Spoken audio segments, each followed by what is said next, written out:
Hey everybody, I hope you and your loved ones are safe, happy, and healthy.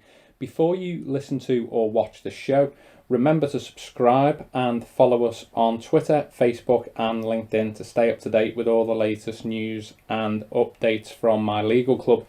If you, your family, or your business need any legal support or no obligation solicitor quotes, please get in touch with us at mylegalclub.co.uk. Before you listen to the show, please note the content is for information purposes only and is not to be relied upon. Stay well, and I hope you enjoy the show. And refinance. We at Glenhawk do bridging, but do not think that we're never thinking about the refinance. On every deal where that is the exit, we're always thinking, make sure that fits. The last thing that we'd ever want is a client who buys a property. Remember, bridging is an amazing tool for doing a property up and creating wealth yourself and creating what that property could be rented out for in this example. But we always think about the exit. Some of the things that we'll look at. And to answer one of your questions, is it a stable market? It is a really highly supplied market out there at the moment. There's a lot of buy-to-let lenders, which means that it's by proxy should be a very stable market. However, let's have a think of this. What vehicle you're buying the property in? Is that personal ownership or is it a limited company? You need to even delve deeper into that then. If it's a limited company, then you need to be thinking of how's your limited company set up? Is it a special purpose vehicle, i.e. SPV that's out there? Lots of lenders lend on that. As soon as you've got a company that may be, I don't know, Jamie Pritchard's electrical wholesalers, but I'm trying to use some of my profits and buy properties within that, that could be a trade-in limited company. Less lenders do that.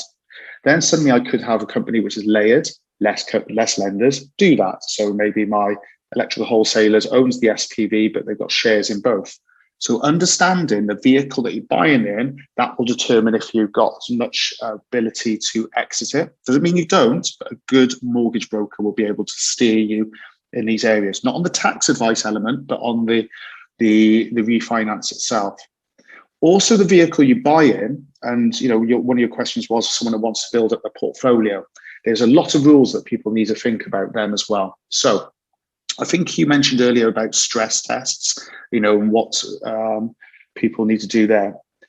We need to be thinking about actually how much your rental will get and how much affordability you can get. So just because a property's worth 100 grand and you think that you can put down 25% deposit because that lender does 75%, doesn't mean you're going to get 75%, because they have to do certain stress tests based on your tax position, your ownership structure, and then also what rate you're on as well, whether it's a 5-year fix or 2-year fix, that will determine the amount of loan that they can provide you.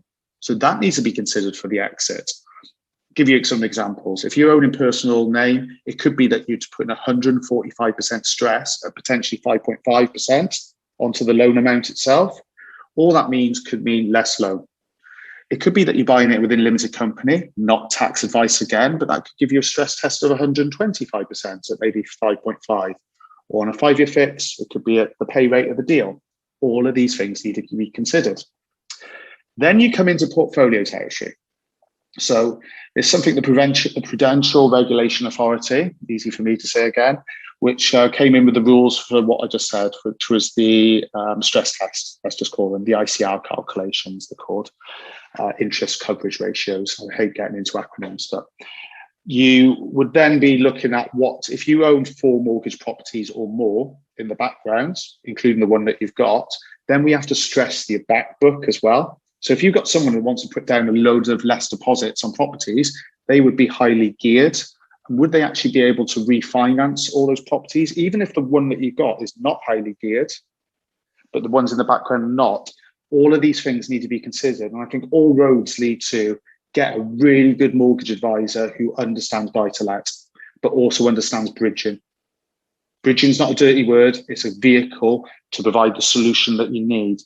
But do not get trapped on a bridge, and do not find a mortgage broker that does not understand buy-to-let.